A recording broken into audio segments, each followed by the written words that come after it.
Welcome, West Point Thoroughbreds family. I'm joined here from Orbit with our CEO, Terry Finley. Thank you so much for joining us. This is a very special and important discussion on a subject that's close to all of our hearts, which is horse safety. I'm joined, as I said, by our fearless leader, West Point CEO, Terry Finley. Terry, welcome. Hey, everybody. Thanks for joining us today on I think it's Wednesday, right? On a beautiful Wednesday. Yeah. So, I mean, this is a subject that's been in the news recently. It was a really good summer, actually, for West Point at Saratoga. We won 5 races. We also ran second 7 times, picked up some potential future stars at the yearling sales. And as always, we had a lot of fun up at the spa. But it's undeniable that overall, this was a trying summer for racing supporters, which I know all of you are. Saratoga had a spate of breakdowns, including really devastating ones to the leader in the stretch of 2 separate grade 1 races. Happened in front of a full grandstand both times. So it was impossible not to be heartbroken by that, especially for those of us, as we all do, who love horses. But there is a lot of progress being made in the industry on horse safety. And we wanted to have Terry come on here for a little fireside chat on the state of the industry when it comes to equine safety, because we have made that progress. We've instituted an array of new reforms, and we've seen the fruits of that labor. The data says racing is safer than ever. Terry's had a front seat to all of that, and he's used his stature in the business to affect positive change. So while we're not trying to minimize anything that happened at Saratoga, we do want to talk about some of the strides that we're making and where we're at. Terry, we're going to drill down on some of these points individually, but let's start with this. What are some of the concrete signs of progress that you've seen that makes you confident that the industry is heading in the right direction?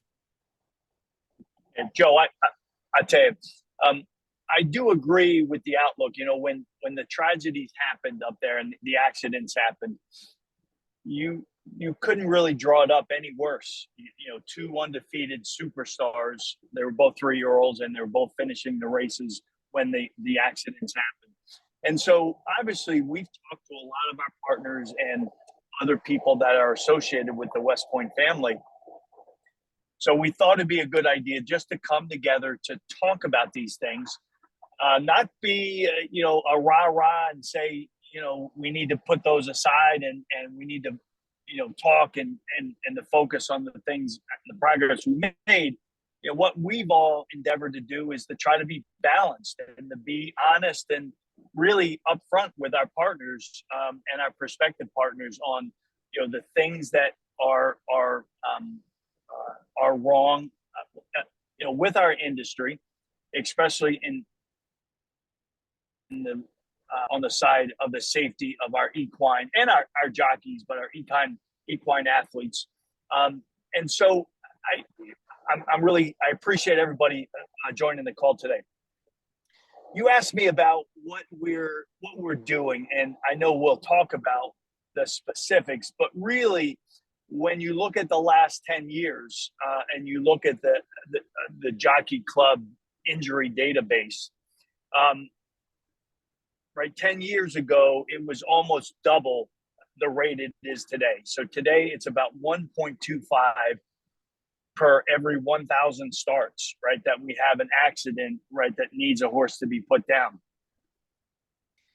And so that's since, 2009. So we're talking about a little bit over a decade. And I think really what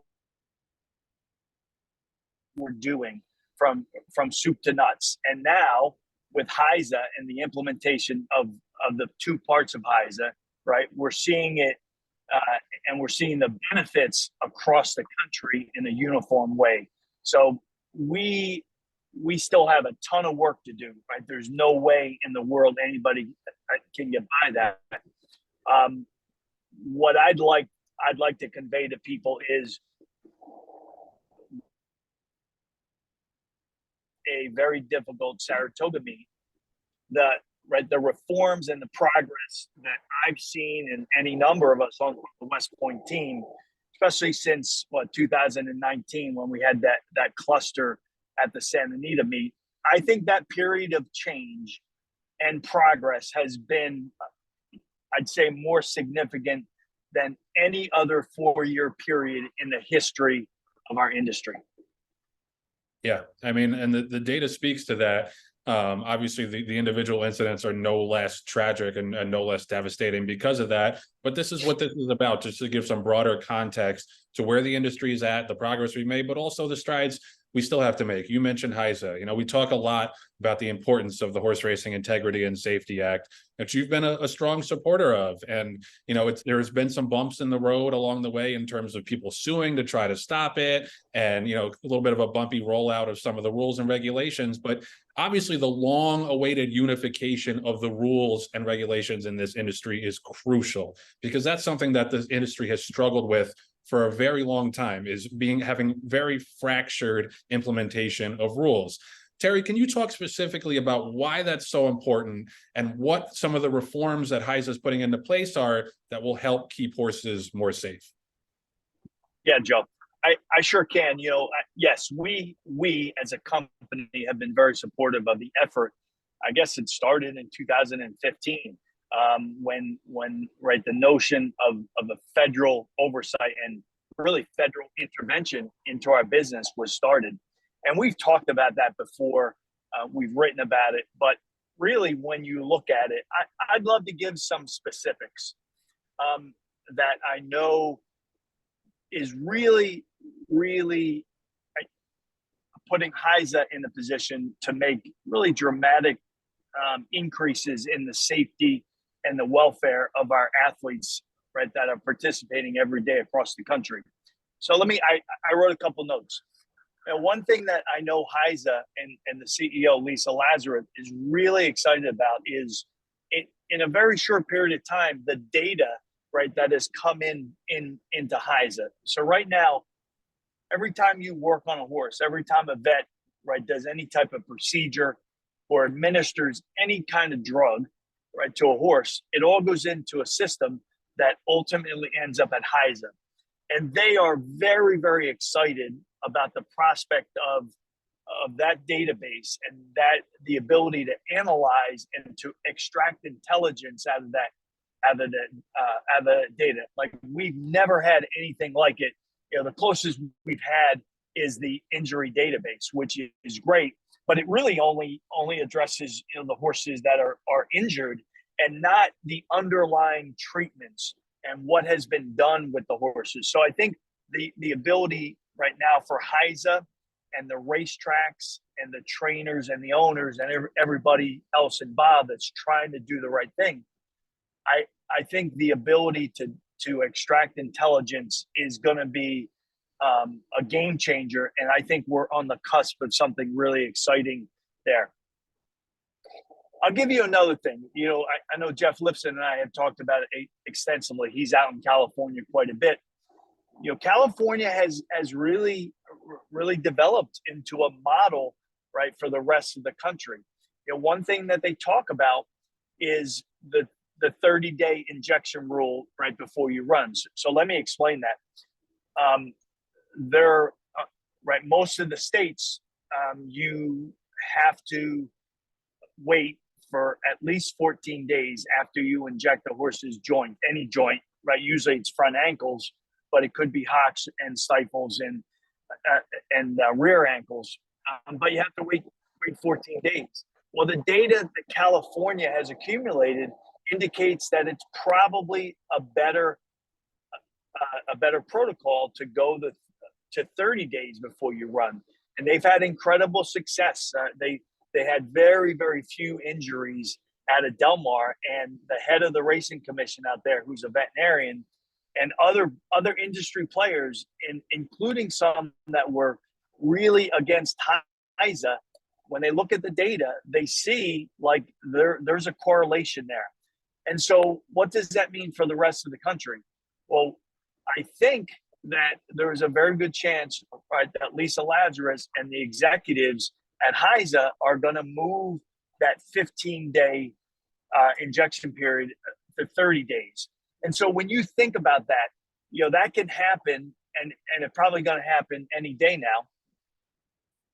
So you think about how quickly that happens across all the states that conduct racing, and you compare and contrast that to the system we had before, when you'd have to do it state by state, and So basically, nobody really knew how to handle the process of trying to get a regulation changed. So I think that's a great thing.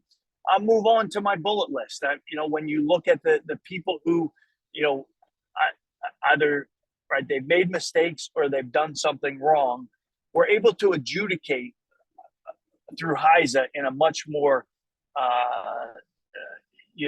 a fair way and also a timely way. I think that's what really bothered people was, to look into and to see a case, a drug overdose or a drug positive be adjudicated like 3 years later because of all the delays and the court filings and everything else. So I think that's giving us all a higher degree of confidence that the people who are doing the right things and who are playing on a level playing field, and right, doing things by the book, are more and more protected, right, by the rules at HISA. Now, there are some issues that they're working on to make sure that it's a fair system. But if you do something wrong, you're going to get punished in our industry, and that's a great thing. I'll bring up the hotline. We've talked about the hotline, and I know HISA is very, very encouraged by the process or the progress that they've made with the information that's come into that hotline that everybody can have. Actually, we'll put it up on Chatter. But if you see something, you can use this hotline or you can email, and it can be anonymous. And they say most of them are anonymous. And you can bring to light things that you don't think are correct or are being done wrong, right, that HISA can investigate. So you take that, you look at the oversight now that we have on the veterinarians, especially on the backstretch. We've never really been able to in essence, get them under control. And I think that's been a very good thing because now everybody knows the rules. While they don't always agree with them, they have the ability to have input and direct input to HISA. And I think the vets overall are really starting to like the fact that they have direct input and direct influence. One other thing that I really like is the claiming rules and the voided claim rules. So I'll give you a little background on that. Since the beginning of the claiming game, and keep in mind about 70% of the races that are run in America are claiming races. And so basically it was buyer beware, and it didn't facilitate a very good culture. And it didn't facilitate, right, having the horse at the center of that culture, because they would get claimed, they would get injected, they would change hands, they would run over there. And so basically if you dropped a claim slip, you had the horse, if the horse got hurt or he pulled up sore or any other issues, right? Well, now with the advent of HISA and the advent of the voided claim rule, I mean, think about that, right? No longer do people just, right, lead a horse over to the paddock with their fingers crossed that they're going to try to get a purse, because they know now even if a horse is claimed, if he goes back to the spit box and he's unsound, the state vet will void that claim, and they do it a lot. And I think overall that has protected, right, the claiming horse in a huge way. And so I know that they're going to continue to tweak that. But you look at these, right, couple changes that I put out or that I talked about here, you look at them in total and you see, man, we've really, really made a lot of really impactful changes. And every one of them is centered on the horse and the welfare of the horse. And so I think when you look at that, it is a balance to, some of the really sad things and unfortunate things that happened at Saratoga over the July and August meet that they just finished up there. Yeah, a lot of great points. I think three overarching themes and the positive impact of HISA is the transparency, the expediency, and the flexibility. The transparency in terms of getting all of that veterinary info into a repository, increasing the reporting standards that we have in this country for racing. The expediency, like Terry mentioned, if someone does run afoul of the rules, you don't get to delay for months and years and years. We get that adjudicated very quickly. And the flexibility, like Terry was talking about, being able to be nimble and go from a 14-day to a 30-day period after intra-articular injections, that can make a big difference. And it's something that would have taken forever to change in the past system. Like Terry said, there's the hotline as well. We'll put it up on Chatter, but I just wanted to mention real quick for anybody who wants to write it down. The phone line is 888-714-4498, 888-714-4498. The text line is 855-901-8477, 855-901-8477. It's all anonymous, like Terry said, and you can be part of the solution. You see something, say something. Terry, you mentioned California.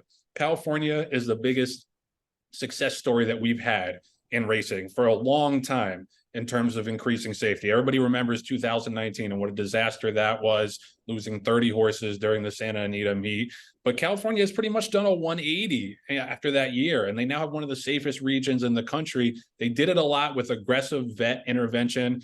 Shout out to Jeff Lifson, who just put this note that you're also required to schedule your works.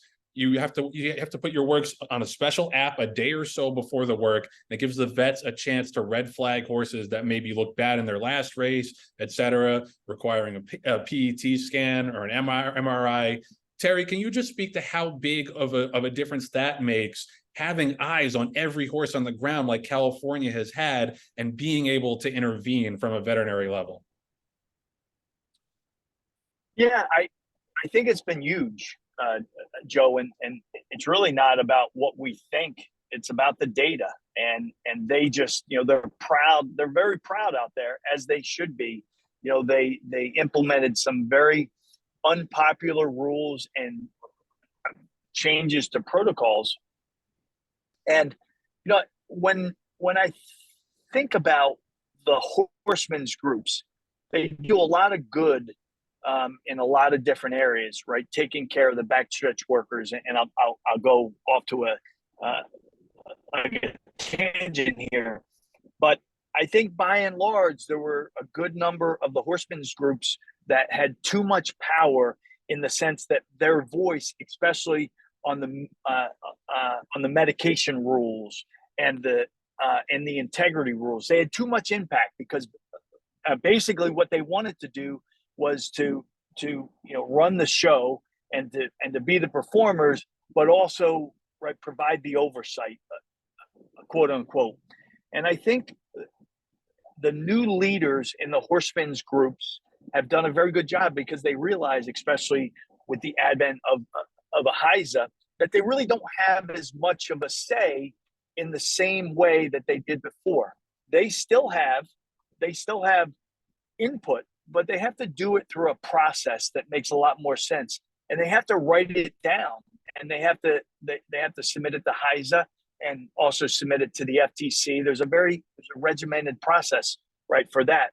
And so I think that the compounding effect of really the horsemen's groups not having such sway over all things medication has really helped. And you look in California, the Stronach Group, and I know there are plenty of people who have issues with the Stronach Group, but right, Belinda Stronach, when she saw what happened and she experienced what happened in 2019, she stood up and she said, look, we're either going to change this or we're going to go out of business. And while she got a lot of pushback, especially from trainers and a lot of owners, she stood to her guns. And I think now you don't find very many people out there that say anything except we are the safest entity, and we're the safest circuit in America, which they are.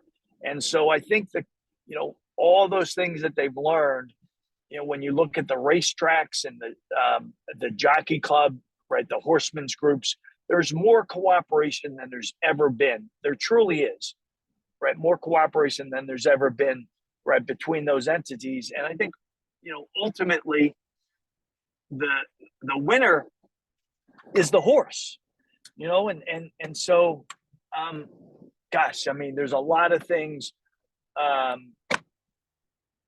right, to be positive about and to be optimistic about, and keeping in mind that the day to day we still have to protect these horses and do the things that we can do to protect them, and to protect the jockeys on their back, right, during the races and in training. So, right, Jeff brought that up. You would go 5 years ago, you would go to the racetrack in the morning and you see horses that were obviously off somewhere, and they really didn't have any oversight. And all of a sudden, we could see they were there, that those factors and those tells were right in front of us, but we didn't have a system to really capture that intelligence, right? And now we do, because more and more tracks are actually staffing, right, the morning workouts with either veterinarians or safety stewards, and they're picking up intelligence, and they're following horses back to the barn, and they're asking hard questions that trainers, right, no longer can, right, sideswipe or sidestep. Now they have to answer those questions, and they have to be forthright. And ultimately, it's about the horse. And I think more and more people, they look around and everybody's just feeling very good that we are on a path to protect these great horses and the majestic horses that we deal with on a daily basis in a much better way than has ever happened in our industry. So true. And I think one of the technological advancements that I think has a lot of people excited in particular is the wearable biometric trackers. The main one is called Stride Safe, and it's a device. I'm sure a lot of you have heard of this already. We've talked about it on previous podcasts, but it's basically a device that you put into the saddle or the saddle towel of a horse, and it can detect minute changes in the horse's gait and the horse's stride that can signal potential catastrophic breakdowns or major injuries before they happen. There was a study, we saw the Churchill Downs breakdowns earlier this spring.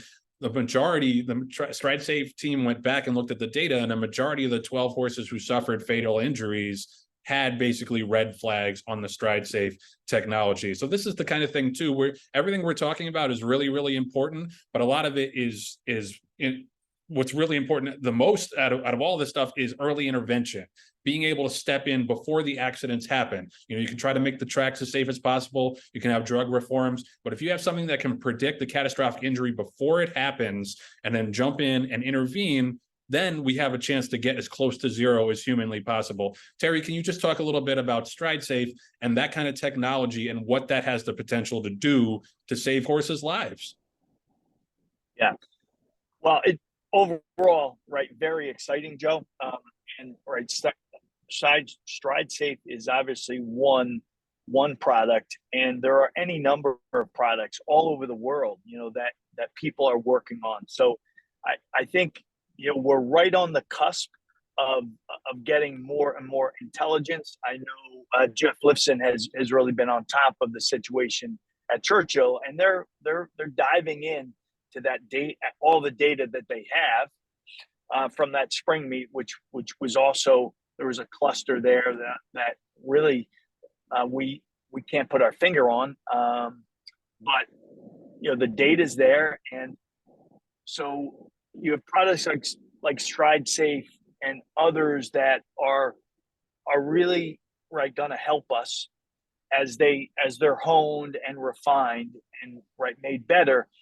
And commercial, right? Because there has to be a commercial element in it, but it's for obviously the prevention of the serious breakdowns, but it's also going to be used, and I think to a certain extent, right, there are some products that are already being used to give a trainer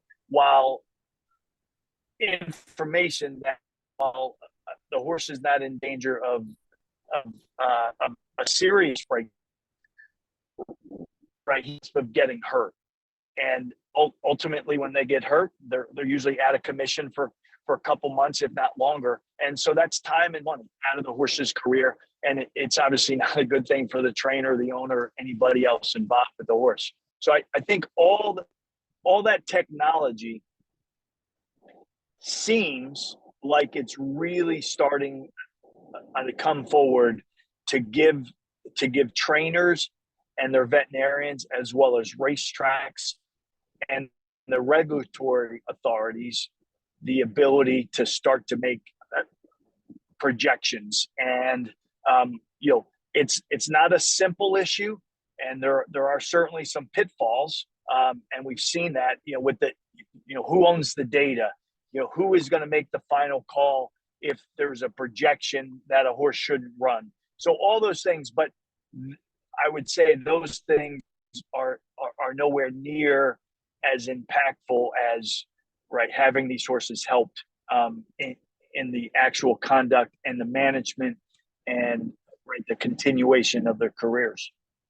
And like you say, now that there is an overarching body to gather all of this data in one repository and then use it to intervene potentially and save horses, that's something we didn't have before. It was just on everybody individually, and a lot of state gaming commissions didn't always necessarily do the right thing. We're going to open it up for questions in a little bit. I see my guy James Perry already has a couple of them.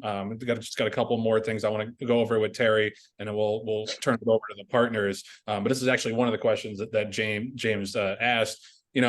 Another technology that's made a positive difference in the breakdown rates is synthetic tracks.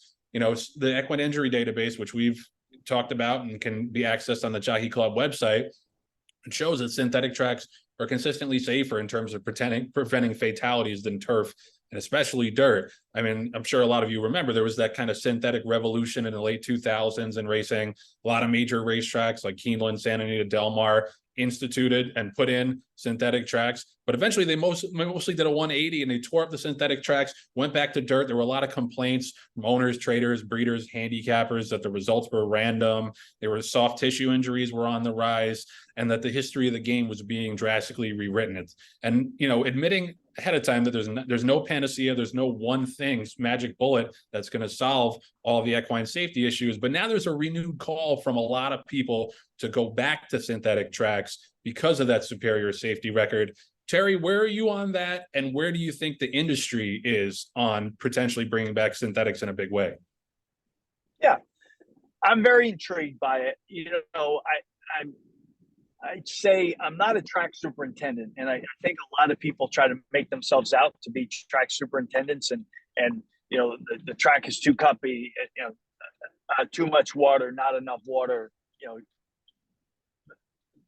so on and so forth. I'm very intrigued by it, by synthetics, and I know that they have one at OBS for the training sales. I know up at Woodbine that they rave about that surface up there. I know Mark Casse was very, very forward in his opinions shortly after the second breakdown up at Saratoga, with promoting the concept of we should go to synthetics across the board. I know Belmont is putting in a synthetic track. I think that they're probably going to put a synthetic track in, and they're up at Saratoga. They'll probably, they have two turf courses, so they'll probably put a synthetic track in the inside course. My sense, when I think back to 12 or 14 years ago, when especially California went, there were some people that were very, very high profile in the industry that really didn't have a good barn, and they didn't have the bullets that they usually had, and they made a lot to do. And so I'm not saying that that was the total cause of everybody turning against, but I think it was probably an issue where people were afraid to come out in support, because it's a tough game when you voice an opinion in our industry that is not doesn't have 100% support, and people can get very very catty in our business, and nobody likes to be talked about behind their backs. But you see where I'm going here. Like, I think right now, I think more than ever, it doesn't matter about what trainers talk about up on the rail, and they can rant and rave, but if their outlook is not based on either fact or data, or I'd say sound reasoning, they can talk up on the rail all they want. I think the beautiful thing and a lot of the progress that we're seeing is a result of the powers that be really executing on the with the power that they have, right, to make changes that make sense. So with synthetics, I would be for them. I think we probably have an intermediate step with, right, several of these big tracks, right, going to synthetics. I mentioned all the different places. They also put one in at Gulfstream, and while there wasn't like an overwhelming amount of support for them, I think now this will be the third year that they have synthetics at Gulfstreams. I think people will be more and more familiar with them, and I think the transition will be even quicker for people that go down the Gulfstream for the winter. So I do think there's something there. I think we can get to a middle ground, and but it's going to take a little bit of time. You have the breeding side. You have people that have brought right, have purchased stallions that are dirt stallions. So you have to be, there has to be a balance here. Really, I think most of the significant changes in a business like ours, an industry like ours, are going to happen in an evolution and not a revolution. And by that I mean we're okay to do things a little slower than people would want, if it's going to ensure that we have as much data and as much support as we can. So I think those are my initial thoughts on synthetics in American racing.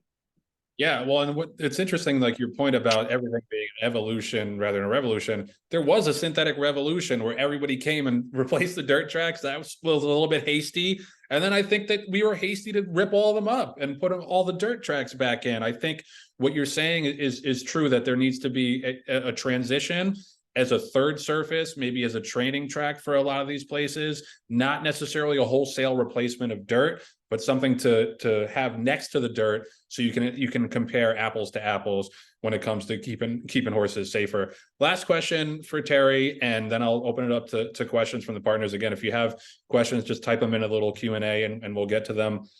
We've talked a lot about the improvements in the broader picture, which Terry has elucidated very well and are undeniably critical, and they should fill people with confidence, I think, that and satisfaction that the industry is moving in the right direction.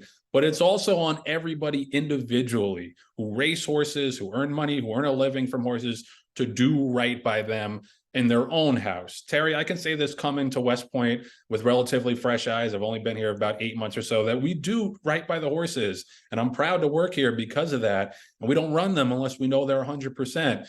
That philosophy can be frustrating sometimes, because we all want to see the horses race as much as possible. But in the end, the horses have to come first. Terry, can you talk about that commitment that we have to the animals and how it looks in practice from the day we acquire them to the day that they retire? You muted, Terry. Got to unmute.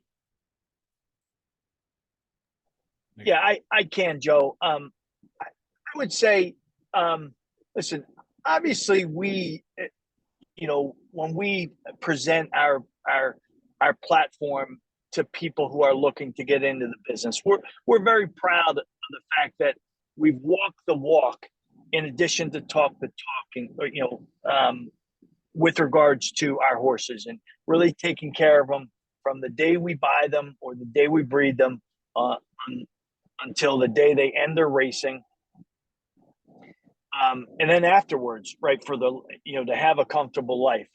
And I really am truly, we don't do that as much for promoting our industry as to setting an example in our industry, because there's a new, our business is very unique in the sense that the ownership, right, dynamic has changed 180 degrees, because 40 years ago there were several families and entities and owners that dominated really from soup to nuts, and now it's really about the power of the partnership. And I'd like to think that we're doing everything we can to lead by example. And I'm constantly looking and evaluating how other owners are and trainers and other people on good teams and teams that I don't think are as good as they could be, and seeing what they're doing, what they're not doing. And I think that's the beautiful thing with us, is we have a nationwide entity, and we're so we have a lot of different trainers, a lot of different vets, and a lot of different barns, and it's to us it's very helpful to be able to compare and contrast that.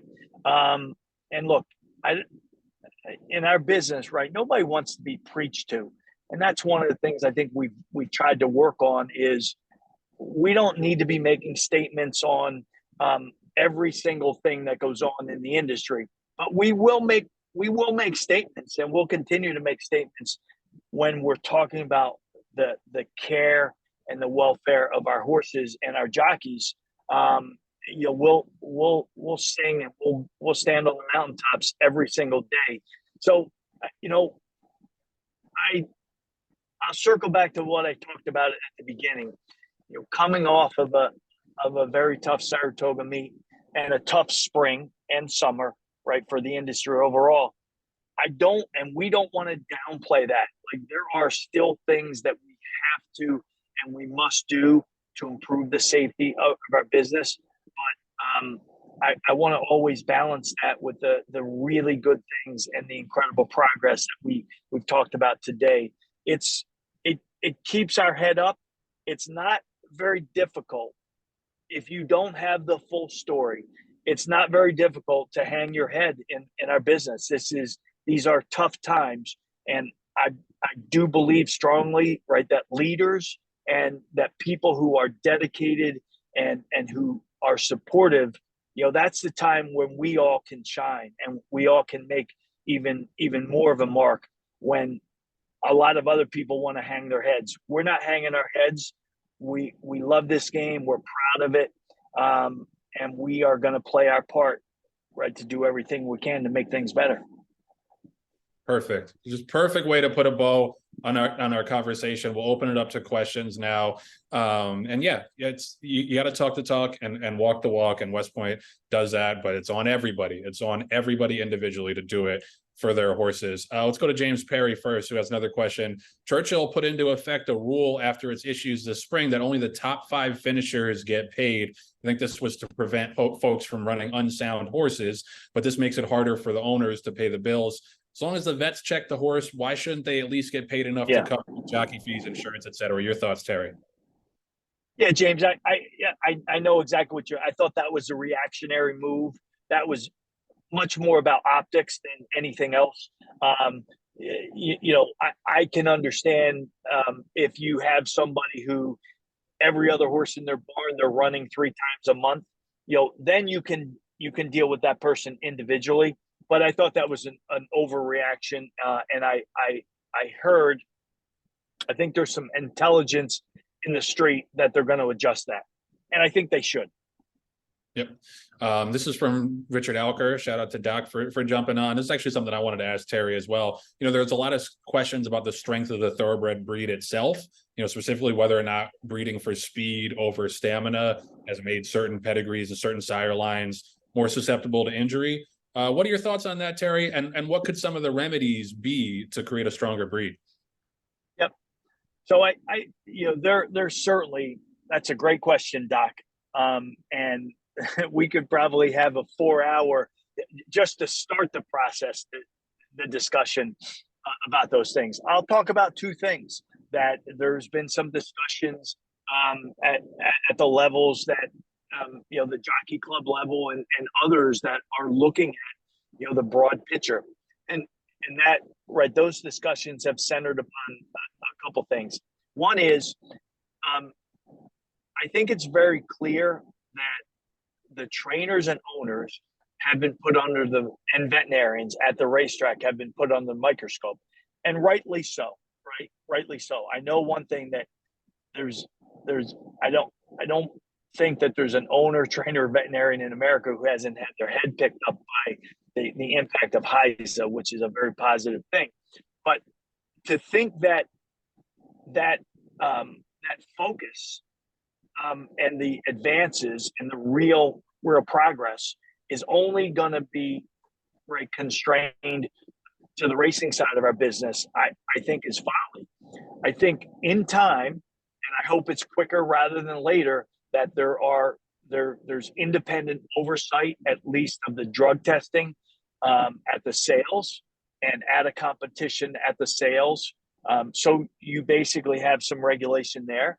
And the other thing is, right, let's face it, and I know the breeders, right, they don't want to hear this, but a lot of horses, a lot of foals, and a lot of yearlings, they go in at a certain point in their development, and there is corrective surgery done.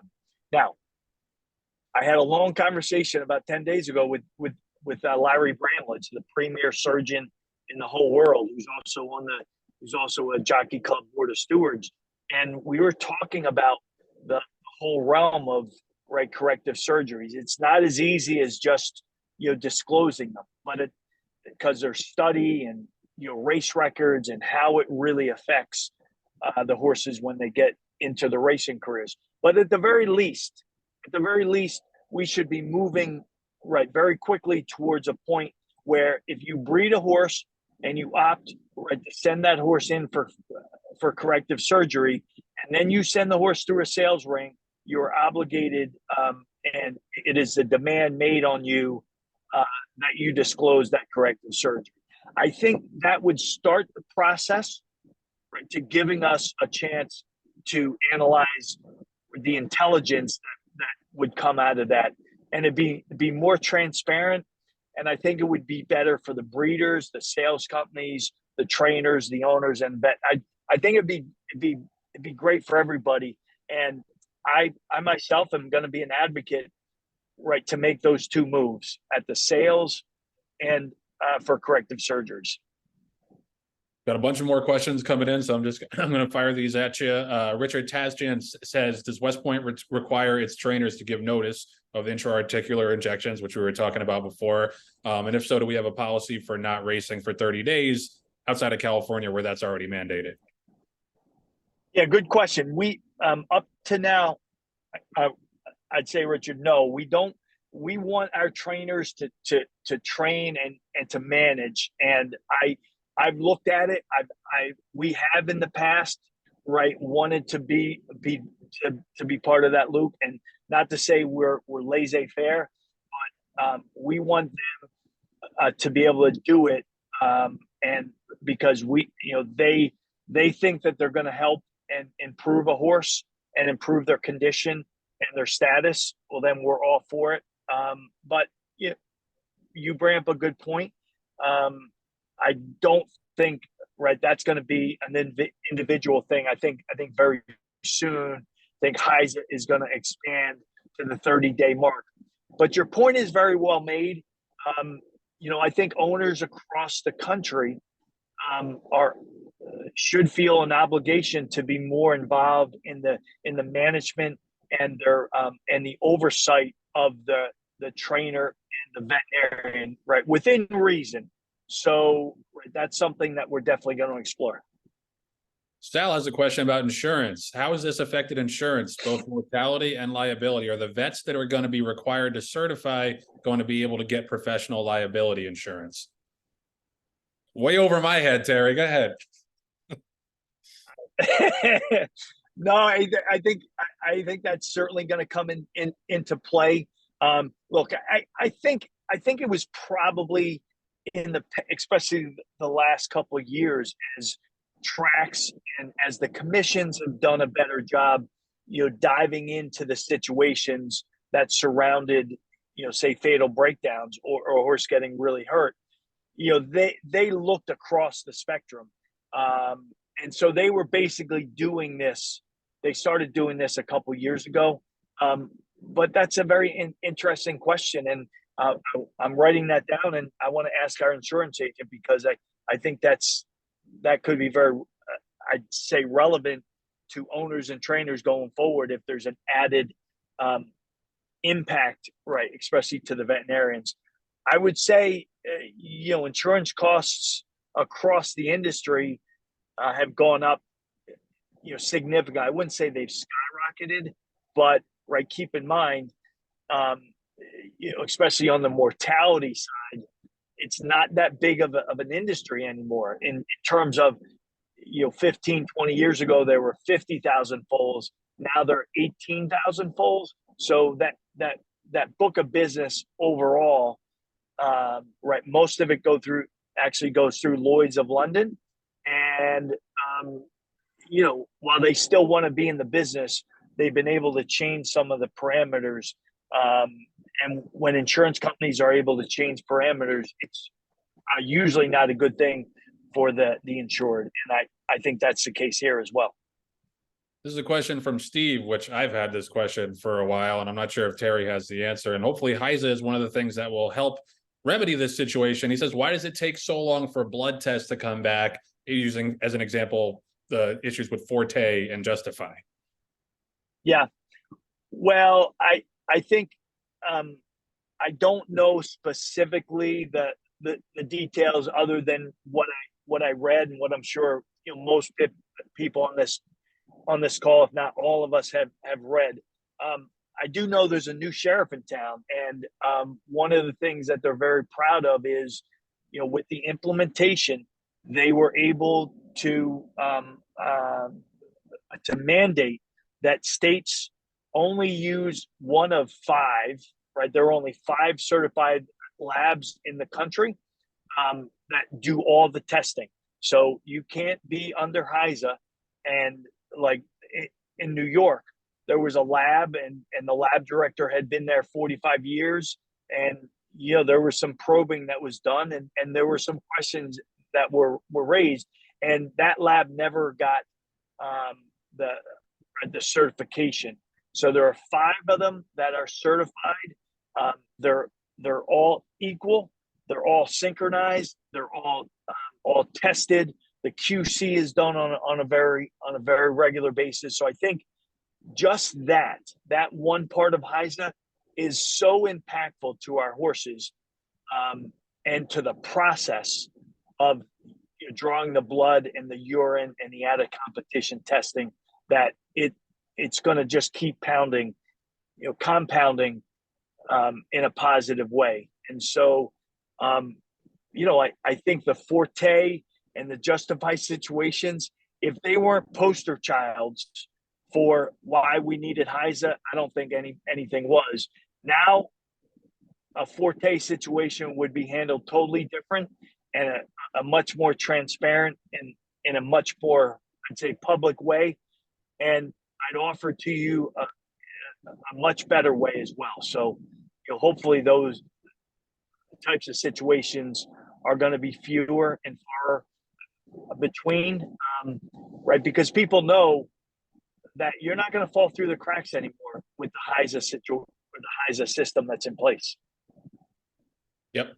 Jill has a question. What can be learned from racing in other countries in terms of injury rates and regulatory practices? She says, I think in Japan, they race on both dirt and turf. Are the injury rates there similar to North America? I think one of the things we're trying to do with HISA is get closer to a regulatory body like the Hong Kong Jockey Club, where there is such great data reporting and transparency. But Terry, can you speak to that? Is there anything to learn from the other countries? Yeah, I think obviously I'll give a shout out to the Jockey Club. We've been involved and we've been very supportive of it, but they really are at the forefront in really looking and analyzing the data and how other countries operate their racing, and in particular Hong Kong.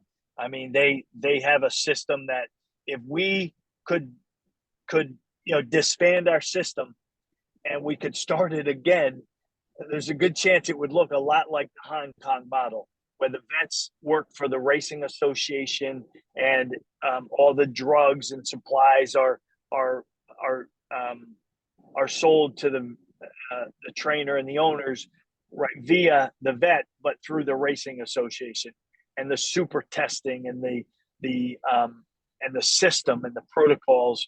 I think a lot of the HISA changes and advancements have come from the analysis and the insight that other countries have provided us to us. And I think the Jockey Club is very excited about some of the things that are on the horizon, right, to get us more synchronized with other really good countries across the world. Couple more questions here. Elisa Colley writes in and says she read that NYRA is adding PET scans, PET scans like California. Can you talk about the technology with that? What horses get scanned and when? I just wanted, Chef Lifton chimed in the comments as well. He says Churchill has a PET scan on site, but the key is getting trainers to use them, or better put, requiring them to use them when they're red flagged, like in California. Terry, can you just expound on that? Yeah. I think everybody's aware we had an interesting situation that I had never seen before, right? Parnack, the racetrack and the state gaming commission and the state vet, they ask us first. They ask us first to take a PET scan of the situation, because they saw some factors that they didn't like, and they wanted to be sure. And I said, well, we're going to do it up front, because I'm sure if we said no to their request, that request was going to turn into a demand. So, there again, you have a situation where trainers, like, by and large, like a lot of us don't like change, and they get into protocols and get into systems, and so now they have a great tool, the PET scan. So they have to, you have to give them time. You have to let them work through it. And, a lot of times it's just word of mouth. Like, hey, I really identified a problem that I never would have seen. And the problem was identified by x-rays, and the jocks didn't feel anything. My exercise riders, right, didn't. But I thought something was off, and the PET scan, right, confirmed it. And so I know that's happening at Churchill. It's right. There's a PET scan at out west at Santa Anita. And I know there's a move afoot, and certainly the meet and the misfortune that occurred over this meet at Saratoga will probably accelerate the process to get a PET scan actually up and running at the Ruthian Center, which is across the street from Belmont Park at the stable gate. I don't think that they're looking at right away, right, putting a PET scan up at Saratoga.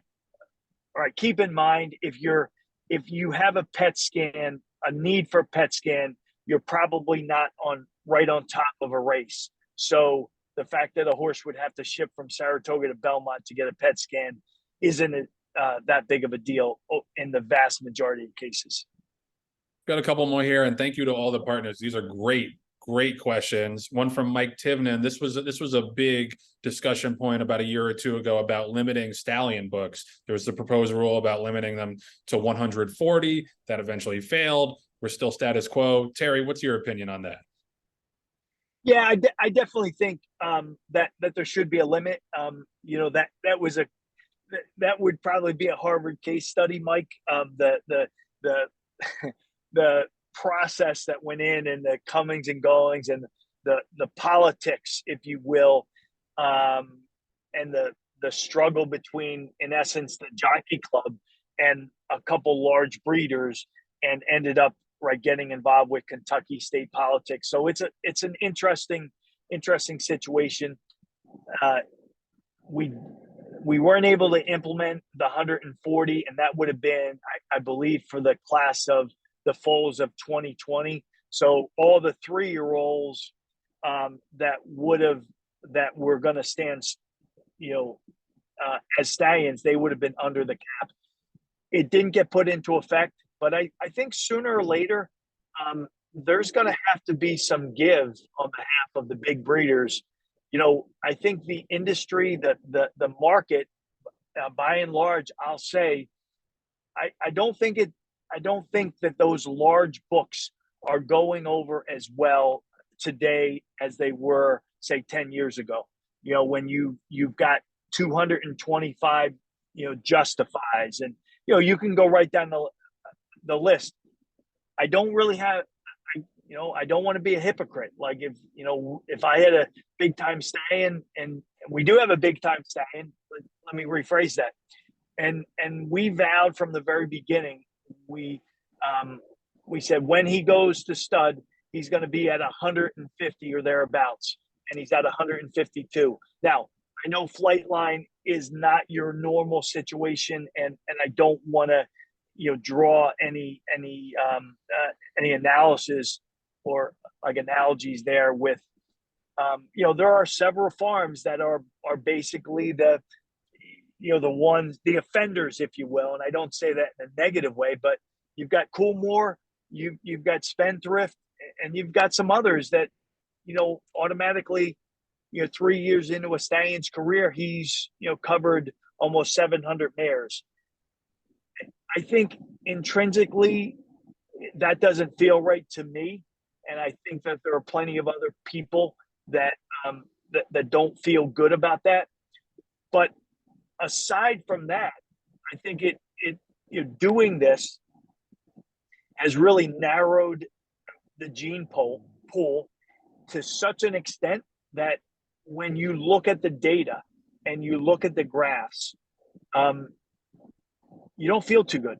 You don't feel too good with the narrowing, and you look at the soundness issues and the decrease in the average starts for horses' career, and you see that there's got to be some things that are connected there, and I think that the gene pool would be helped if it was expanded, and you expand it by having more and various bloodlines, especially in Central Kentucky.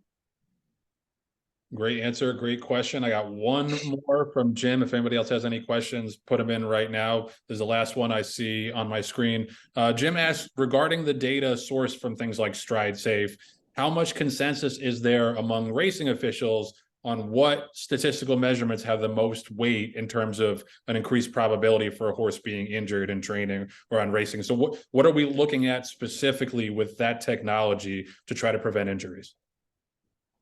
Well, that technology in particular, while I'm not an expert on it, it actually tracks their gait and changes in their gait and their movement, their stride length, the rapidness of their strides, and several different things.